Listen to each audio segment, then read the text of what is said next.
Hoje nós vamos bater um papo com Daniela Bertoldo, especialista em carreira e trabalho. Muito obrigada pela sua presença. Eu tenho certeza que nós vamos bater um papo aqui que vai agregar muito.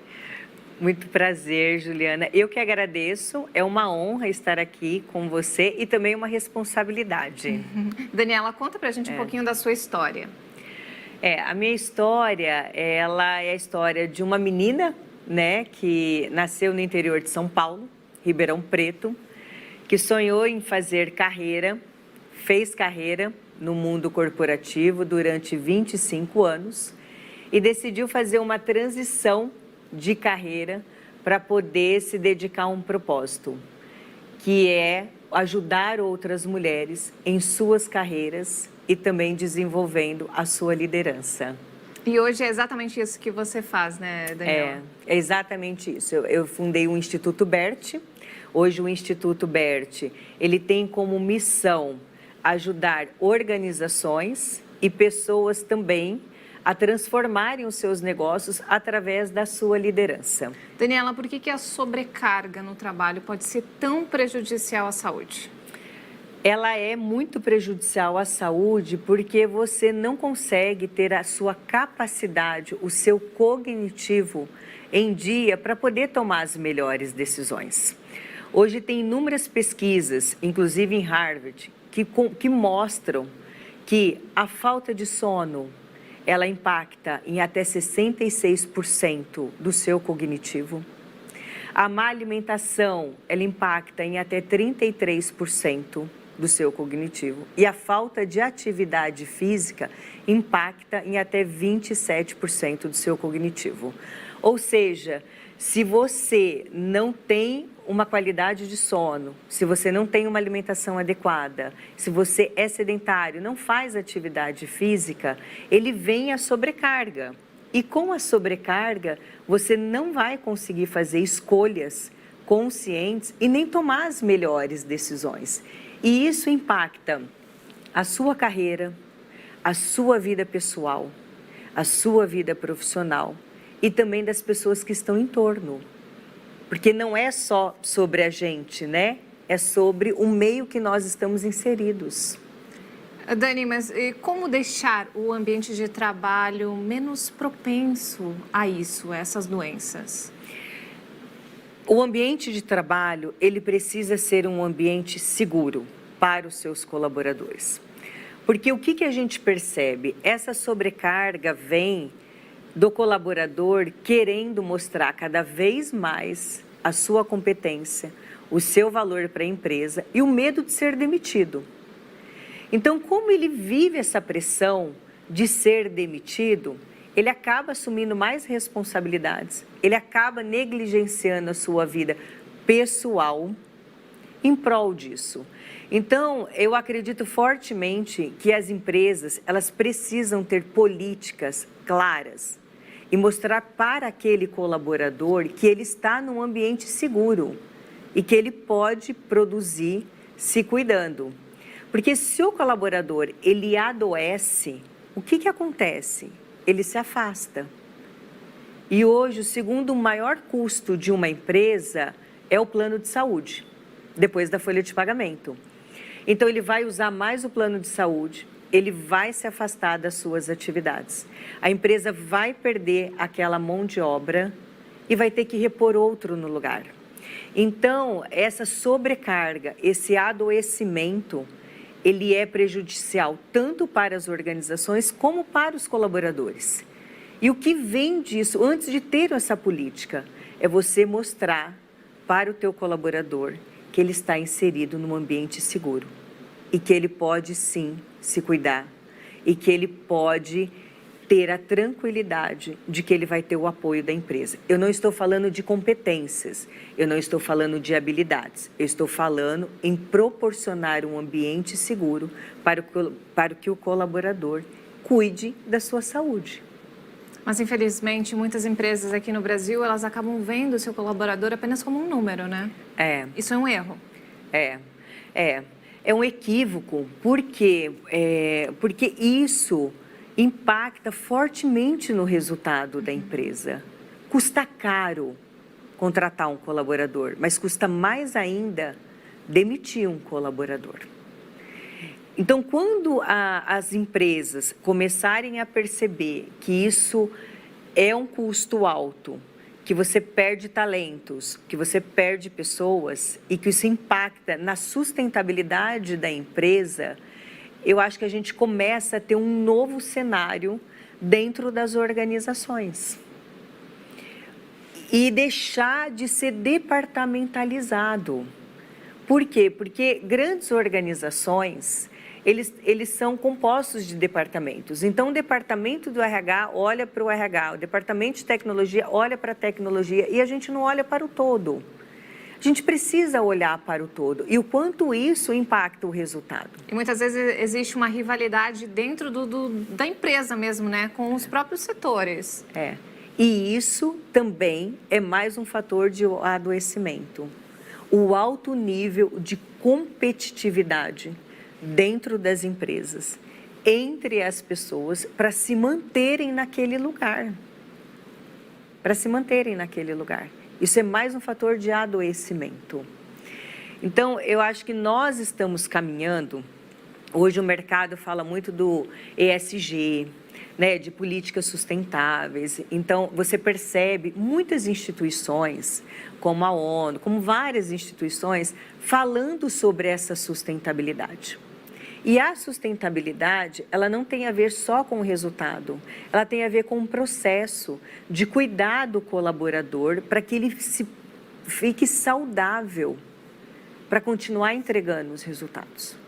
Porque quando você perde um funcionário, um parceiro, um sócio, você não perde só aquele talento, você perde o conhecimento. Ele passou pela tua empresa. Ele entendeu quais são os seus valores. Você gastou para treiná-lo. Ele fez parte da tua história. Perder esse talento custa muito dinheiro para a empresa. Então, enxergar um colaborador só como um número é um erro que a gente está cometendo, porque a gente não está olhando para o todo. Nós estamos olhando única e exclusivamente para o número. E, Daniela, você que tem anos de experiências à frente de grandes empresas, você acha que a mulher tem que provar mais nesse mercado do que o homem? Tem que provar mais. E não é uma opinião da Daniela, apesar da Daniela ter vivido isso na pele durante 25 anos. Eu vivi isso na pele. Você é julgado o tempo inteiro, assim. Você é colocado à prova o tempo todo, você é julgada o tempo todo e, assim, culturalmente, a mulher, ela vem de uma criação diferente. Ela vem de uma criação onde ela precisa estar naquele lugar de cuidar de tudo e de todos. E ela demora mais para ascender na carreira, principalmente quando ela decide ter um cargo de liderança. Então, ela sempre vai estar alguns passos atrás do seu colega, que é um homem, que começou na carreira bem mais cedo, que não teve as responsabilidades domésticas e que pôde investir muito mais na empresa. E aí, quando ela vai para esse lugar de querer ser uma mulher com autoridade, com autonomia financeira, ela vai para o mundo corporativo, ela vai empreender, ela vai ser dona do seu negócio, ela tem que driblar todos os seus papéis. Porque ela é mãe, ela é esposa, ela é amiga, ela é dona de casa, mas ela é uma profissional. E tem que cuidar de tudo ao mesmo tempo. E qual é o maior desafio que nós fazemos isso, que é um instinto? Aí você vai para o mercado de trabalho e você acaba se sobrecarregando. Por quê? Porque você quer cuidar de tudo. Eu gosto muito de dar um exemplo, de dar alguns exemplos que eu vivenciei, que é a diferença entre a mulher e a diferença do homem quando ela está dentro dessa área de negócios. Se você está numa reunião de trabalho, você tem ali os seus pares, que são homens e mulheres. Alguém precisa fazer a ata. Qual é a chance de um homem fazer a ata daquela reunião? É baixa, a mulher vai fazer. Se tem uma confraternização na empresa, quem acaba assumindo a liderança de fazer essa organização? A mulher. A mulher. Então, na verdade, ela se sobrecarrega porque ela transfere essa questão desse maternal para o ambiente de trabalho.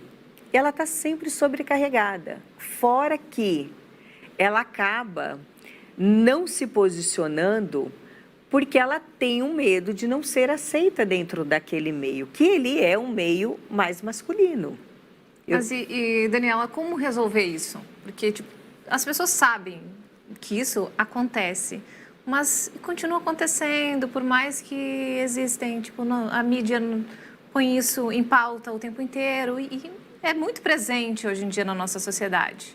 É muito presente, mas a mudança precisa começar pela gente. Não aceitar certas coisas, né? Exatamente. Não aceitar e falar o seguinte, eu estou em pé de igualdade. Eu também posso contribuir tanto como, mas eu não vou fazer isso sozinha. Mas nós não fazemos isso porque nós temos medo do rótulo. E que rótulo é esse? Olha, a Daniela falou não, ela é mandona, ela é agressiva, ela é isso. E, na verdade, o que a gente quer ser reconhecida? A gente quer ser reconhecida como uma boa amiga, como uma boa colaboradora, como uma pessoa fiel, e que não tem nada a ver com posicionamento. Mas quando você tem um posicionamento um pouco diferente do que as pessoas estão esperando, você é posuda, você é mandona, você é agressiva, você se acha. O você se acha é o melhor, né? Ela se acha. E não querendo ficar neste lugar, porque você não está num ambiente seguro, porque você tem medo de perder o teu emprego e você não acredita que tem outras possibilidades, você se recolhe e você fica num papel de não protagonista. E tudo, de submissa. E tudo, na verdade, eu sempre falo, são escolhas. São escolhas. Mas para você escolher, você precisa estar bem. Inclusive, eu falo bastante do meu método, que no Instituto BERT eu desenvolvi um método, que ele é o método BERT. Que eu acredito fortemente que ele é um caminho para as mulheres em suas carreiras. Porque eu apliquei ele em mim. O que é o método BERT, né? Ele é o B de bem-estar.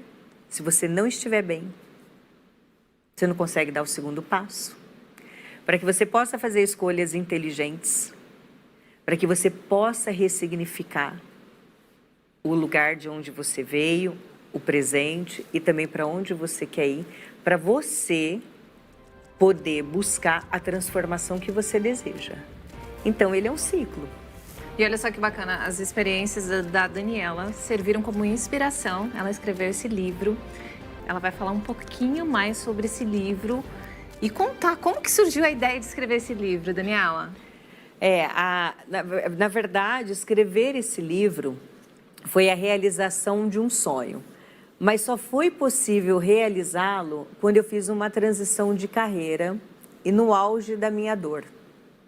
Escrever este livro me tirou de um lugar de muita dor e de ressignificação da minha história.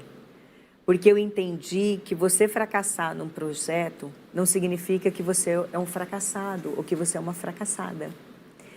E quando eu fiz essa transição, neste momento de dor, eu fui entendendo o que eu teria que fazer para poder fazer essa transição devida. Porque quando você decide fazer uma transição de carreira, ela não é uma transição de carreira. Você faz uma transição de vida. E esse é o teu maior desafio. Como é que você faz essa transição de vida sem conhecer a tua história, sem honrar a sua história, sem conhecer a história de outras pessoas que passaram por esse processo? E qual é o melhor caminho para que você possa entregar um valor e continuar transformando a vida de outras mulheres? Então, no auge da minha dor, eu sentei na frente do meu computador e falei, vou escrever para entender qual é a minha história. E quando eu terminei de escrevê-lo, eu vi que eu já tinha um método, que eu já tinha testado esse método e que eu tinha, de fato, me transformado na mulher que eu sou hoje, graças à minha história. E essa cultura de julgamento presente no mercado de trabalho afeta os profissionais? Afeta, e muito. Hoje nós falamos muito da síndrome do impostor. O que é a síndrome do impostor? Nada mais é do que você se sentir uma fraude. Você achar que você não merece estar naquele lugar, mesmo você tendo todos os indícios de que você merece estar naquele lugar. Inclusive, tem uma pesquisa que mostra da Organização de Trabalho que 70% da população mundial vai viver em algum momento da sua vida a síndrome do impostor. E eu também estou falando dos homens.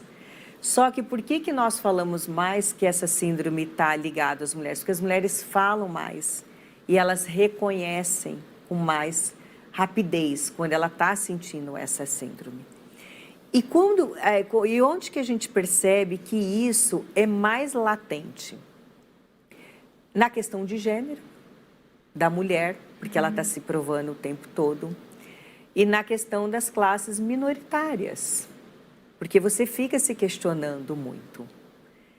E você chega naquele lugar, se alguém fala para você, não fala assim que você não agrada, seja mais amável, essa tua ideia não é boa, isso vai minando, vai te trazendo essa síndrome. Quando você olha, você fala, quem eu sou? Eu não mereço estar aqui. E tem um outro dado que é muito bacana, que inclusive está no meu livro, Juliana, que é a questão da capacidade profissional das mulheres em termos de diploma, de qualificação, de capacitação. As mulheres, elas se qualificam 15% a mais do que os homens. Elas estudam mais, elas têm mais diplomas, elas entregam mais, elas sabem mais. E mesmo assim elas sofrem para chegar no topo e para se manter elas têm que provar muito mais. Exatamente. E aí no primeiro feedback que você tem de um par, de um chefe, de um gestor, você passa a duvidar da sua competência. E quando isso acontece, você fica vulnerável. E quando você fica vulnerável, você fica refém do meio. E você deixa de ser criativa. E você deixa de entregar o teu melhor. É exatamente o que acontece. Já aconteceu comigo várias vezes isso. Você não se sente capaz, né? Que a pessoa fica te julgando o tempo inteiro. Por tudo. Exato. E aí você se sente julgada. E é esse sentimento, quando você traz, que te deixa extremamente vulnerável. É uma questão cultural isso? É uma questão cultural. É uma questão cultural. Isso vem da sociedade, né? Da sociedade como um todo ou especificamente mais aqui no Brasil? Então, eu percebo, né, a minha experiência me mostra da sociedade como um todo. Por quê? Eu vou te dar um exemplo. Eu tenho um projeto social que chama Grandes Mulheres do Interior. A gente capacita essas mulheres em situações de vulnerabilidade, que não têm condições de pagar por uma mentoria, para que elas possam crescer na carreira. E eu tenho mentores em todo canto do mundo. Então, eu tenho mentora na Suíça, no Canadá, em Portugal, e elas têm o mesmo sentimento. E elas cuidam de pessoas, de mulheres que também têm esse tipo de sentimento. Então, isso é um dado que me mostra que não é uma situação do Brasil, mas que é uma dor do ser humano. Do ser humano. É difícil reconhecer. Por isso que é tão importante a gente contar as nossas histórias. Porque enquanto eu estou aqui contando a minha história, que eu vivi a síndrome da impostora, você também, as pessoas que estão nos ouvindo, né, independente do lugar do mundo, se identifica. E a primeira sensação é, não estou sozinha, não estou sozinho. Isso é muito bacana. E o empoderamento feminino é importante na busca desse crescimento profissional? É, muito, muito. Isso vem através do autoconhecimento. Porque o autoconhecimento, e eu acredito nisso, é o único caminho para você se manter saudável fisicamente e emocionalmente para poder escolher as suas batalhas. Você não vai poder escolher todas, mas você vai ter que escolher algumas. E as batalhas que você escolher, você tem que estar muito ciente de quem é você, quais são os seus valores. Porque quando vier uma crítica muito forte, quando vier uma demissão, quando vier uma falência... Para você se manter firme. Isso não pode te levar no fundo do poço. E se você chegar no fundo do poço, você precisa saber qual é o caminho e como sair dali. E como que foi para você administrar uma carreira à frente de grandes empresas? Ser mãe, cuidar da casa, como que foi? Assim, é difícil lidar com tudo e ter perfeição em tudo, né? Porque mulher se cobra muito em relação à perfeição em tudo que faz. Foi muito desafiador. E o que me ajudou muito? Eu ter uma rede de apoio. A mulher precisa ter uma rede de apoio. E o que é essa rede de apoio? Dentro de casa, do seu companheiro, da sua família, de uma secretária do lar. E também ter essa mesma rede de apoio dentro das organizações. As organizações precisam entender que uma mulher que decide ter a carreira e investir na carreira, em algum momento o filho vai adoecer. Em algum momento ela vai precisar se ausentar. Se a organização começa a inibir o teu crescimento, porque você é mãe, porque você tem casa, porque você tem família, realmente você não vai conseguir alavancar a tua carreira. E a mesma coisa dentro de casa. Você já sentiu isso em algum momento? Já, mas muitos. Muitas vezes. Eu lembro de uma cena como se fosse hoje. Eu, no meio de uma reunião, e a moça que trabalhava comigo me ligou. E nós tínhamos um combinado. Você só me liga se for algo muito urgente com o Pedro, meu filho. Então, eu sabia que era algo urgente. E eu falei, eu preciso pedir licença para atender essa ligação, porque é referente ao meu filho. E eu lembro que o meu gestor, que é um homem, falou assim, poxa, é por isso que é difícil contratar mulheres que têm filhos. Nossa. Ele falou isso na frente de todo mundo. Exato. Só que eu, insegura, querendo investir muito na carreira, eu saí e atendi. Mas o que aconteceu? Eu acabei não atendendo mais. E eu negligenciei algumas áreas da minha vida pessoal em prol da empresa, em prol da carreira, para dizer o seguinte, eu vivo para a empresa. Porque eu entendi que aquilo era um valor. Que era um recado, né? Então, se aquilo era um valor, era um recado, eu queria carreira, eu adorava aquilo. Eu falei, poxa, alguma área vai ter que ser negligenciada. E valeu a pena? Valeu a pena no sentido de eu realizei um sonho de fazer uma carreira muito bem sucedida. Não valeu a pena em muitos momentos da minha vida pessoal, porque eu negligenciei minha vida pessoal, eu passei por um divórcio por conta de carreira. Eu nunca perdi uma reunião de trabalho, mas eu já deixei meu filho muitas vezes com febre em casa para poder trabalhar. Eu não cuidei das minhas relações pessoais. Então, eu faria diferente, como eu faço hoje. Equilíbrio. Equilíbrio. Equilíbrio. Porque se você coloca tudo num lugar só, e você deixa de ter esse lugar, você não sabe mais quem você é. E eu, equivocadamente, coloquei toda a Daniela num crachá, num CNPJ. E se eu perdesse aquele crachá, não restaria mais nada da Daniela. E eu vivi isso quando eu perdi um crachá. E sobrou pouca coisa. Hoje eu tenho meu instituto, eu tenho uma empresa, eu tenho vários negócios. Só que se eu perder esse CNPJ, esse título, vai sobrar tudo da Daniela. Porque o seu negócio hoje é você, né? É.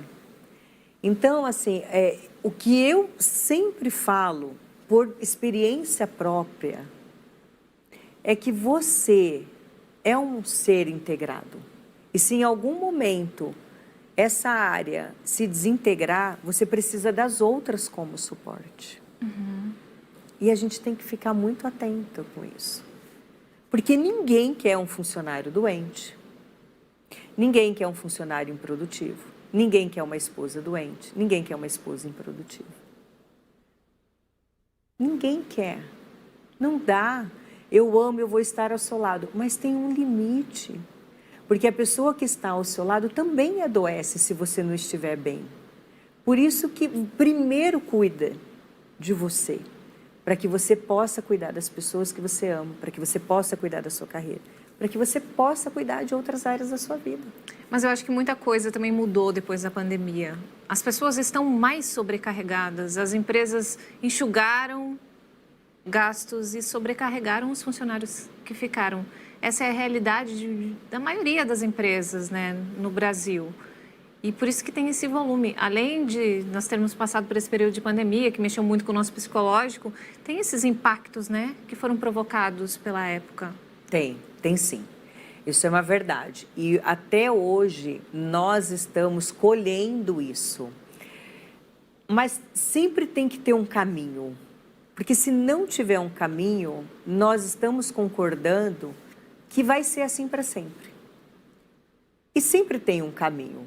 E o caminho é você ter prioridades. Não vai dar para fazer tudo. Não vai dar para agradar todo mundo. Então, você está sobrecarregado, é verdade. As empresas tiveram prejuízos gigantescos. E o que elas estão tentando fazer agora? Recuperar o prejuízo da pandemia, reduzindo o quadro de colaboradores, porque o maior custo hoje de uma empresa é a folha de pagamento. É a folha de pagamento, é o maior custo de uma empresa. Mas você, como colaborador, para continuar produtivo, acumulando funções, você tem que entender que você precisa dormir bem para não adoecer. Dani, responde aqui pra gente como saber que o nosso corpo precisa parar, precisa de um descanso. Dá alguns sinais? Super. Nosso corpo é fofoqueiro. Eu sempre falo isso. É que é a gente que não percebe. A gente vai negligenciando os sintomas, mas o nosso corpo ele é fofoqueiro. Então, o primeiro ponto é, fique atento.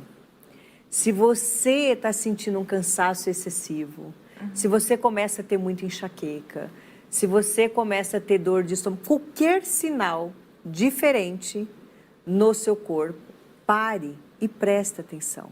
Ele está te contando que tem alguma coisa que você precisa olhar. E as empresas também têm que prestar mais atenção em relação a isso, né? Tem que prestar. Que afeta diretamente, né, no andamento do funcionamento da empresa, né?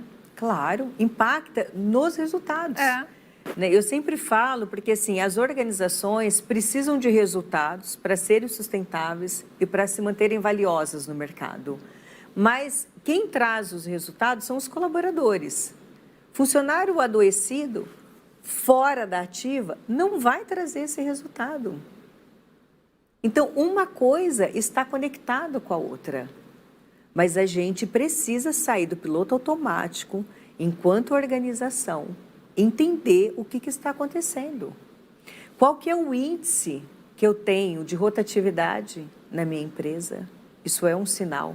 Como nosso corpo é fofoqueiro, os indicadores também são fofoqueiros na empresa.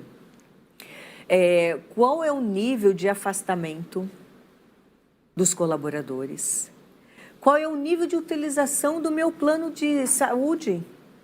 A gente manda lá, qualquer plano de saúde te manda alguns indicadores do quanto está utilizando ou não. Isso é um indicador que a empresa precisa olhar e falar assim, poxa, eu estou com uma sinistralidade alta. Sinistralidade é quando você usa muito aquele plano de saúde. Isso é um indicador. E falar, eu preciso entender o que está acontecendo e como é que eu trago um ambiente saudável, um ambiente seguro, para o meu colaborador ser produtivo e ele entender que aqui ele vai ter condições de produzir e de seguir com a empresa. E quais são os principais sintomas de sobrecarga que podem resultar no burnout? É a sobrecarga, né? A sobrecarga de trabalho. Essa questão muito do julgamento, de você achar que você faz e não é reconhecido. É você assumir muitas responsabilidades que vão aquém das suas funções. É você negligenciar a sua saúde em prol de entregar uma tarefa, uma atividade. Quer ver um exemplo? Você dormir 4 horas por noite. Eu sou o exemplo vivo disso. Workaholic. Fiquei até 3 horas da manhã respondendo e-mails. Eu acordei às 5, peguei meu carro e fui para uma reunião de trabalho a 200 quilômetros daquela cidade. Eu sofri um acidente. Eu capotei, o meu reflexo estava péssimo por falta de sono. Se levou seu corpo à exaustão. A exaustão, o meu carro explodiu. E eu sobrevivi. Naquele momento, eu percebi que eu estava muito sobrecarregada. Mas eu não queria começar a minha agenda do outro dia com 300 e-mails pendentes. E aquilo custou quase a minha vida. A minha vida. Então, o meu reflexo, na hora que eu estava na estrada, que passou um animal na frente, eu fiquei tão assim com o meu reflexo que eu virei a direção, tinha um barranco e eu fui capotando. E o meu carro explodiu. Nossa. Então, é muito perigoso. Se eu não tivesse sobrevivido àquele acidente, no outro dia a empresa já teria colocado alguém no meu lugar para continuar produzindo. Mas o Pedro, a minha família, as pessoas em torno estariam sofrendo. Estariam sofrendo. Então, a exaustão é muito perigosa. Você falou do burnout. O burnout hoje é a doença que, inclusive, está sendo regulamentada como CID próprio. As novas doenças. As novas doenças, né, oriundas do trabalho, que tem a ver com exaustão, tem a ver com a sobrecarga e tem a ver com adoecimento. E é terrível, né? É eu já terrível. tive. Chega ao ponto de eu não conseguia encostar o crachá para entrar na catraca da empresa. Eu tremia muito. Exatamente. O seu corpo gritando, pedindo socorro, né? Socorro. E a gente, sabe o que a gente faz, né, com o nosso corpo quando ele dá esse sinal? Eu posso um pouco mais. Exato. Eu sou responsável, eu tenho que ir, a empresa conta comigo. E a gente vem não conseguindo passar o crachá, adoecida, até que um dia você tem um apagão. Tem até no livro, eu conto, tem a história de uma jornalista da TV Globo, né, da Isabela, que ela conta que ela estava no ar e ela teve um apagão. E ela foi levada para o hospital, ela foi diagnosticada com burnout, e hoje ela dá palestras de saúde mental, tudo, mas ela teve um apagão. Então, provavelmente, para que ela pudesse ter esse apagão, ela já tinha ultrapassado todos os limites. Só que muitas vezes você acaba nem pedindo socorro, que você fica com medo de julgamento, né? Fica.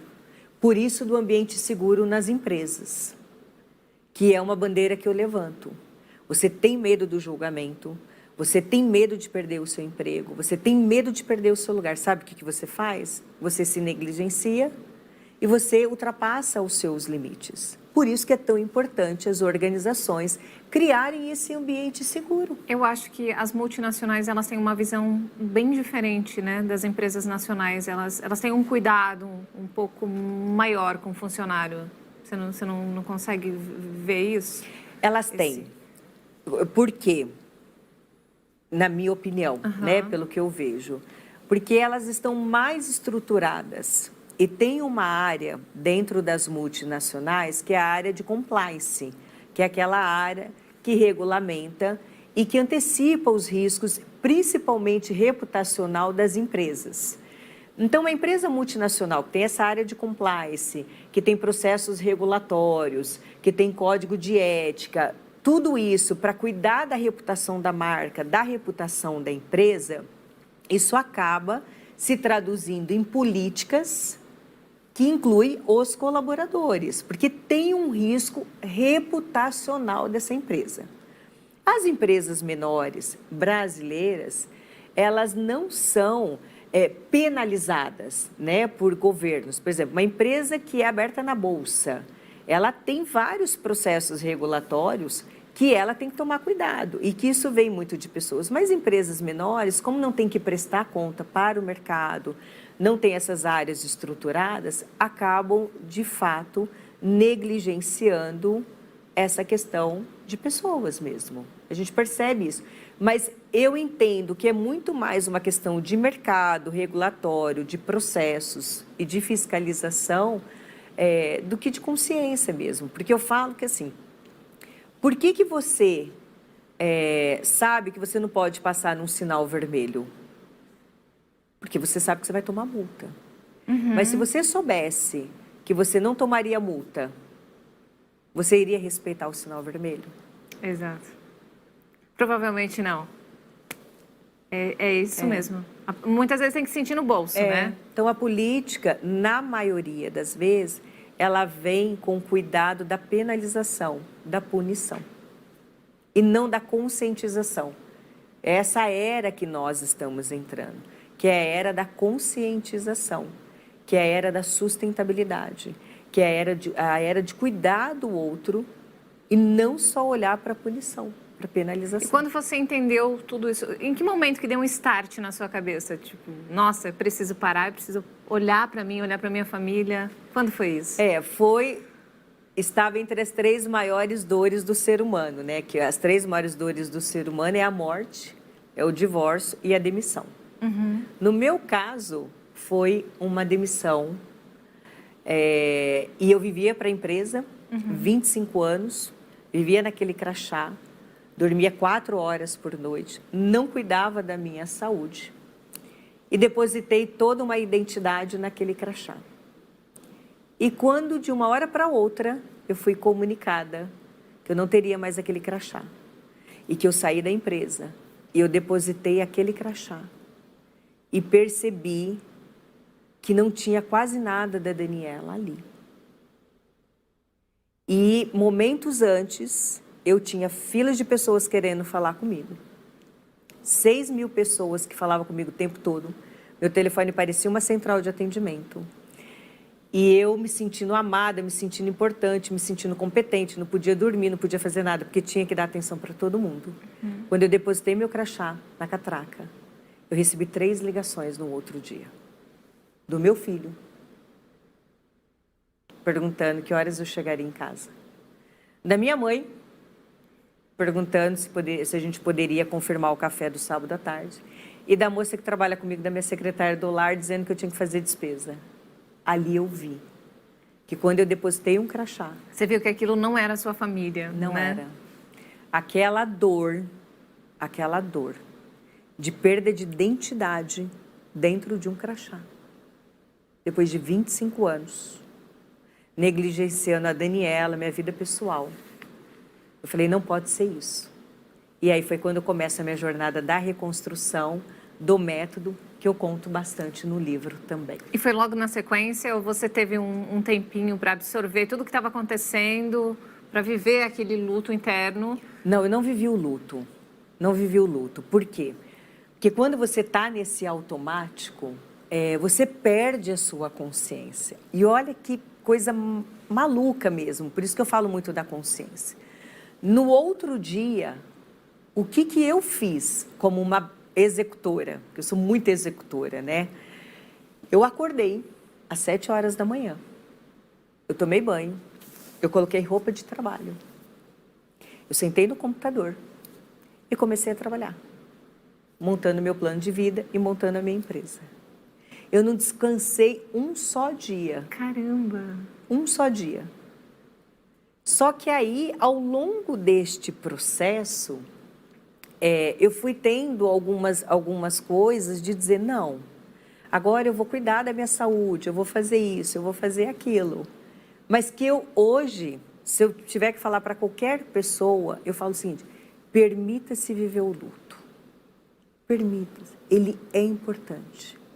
Daniela, e para quem se identificou com a sua história, que tenho certeza que um monte de gente, como que faz? Onde compra seu livro? Você dá cursos? Fala pra gente um pouquinho. Dou sim. Hoje eu sou palestrante, sou escritora, né? Trabalho com desenvolvimento, workshops, mentorias. Então a pessoa pode me achar nas redes sociais. O meu Instagram é Daniela Bertoldo, _oficial. Então eu vou ter o maior prazer de falar com vocês ali no meu Instagram. Tem o meu site, que é www.danielabertoldo.com.br.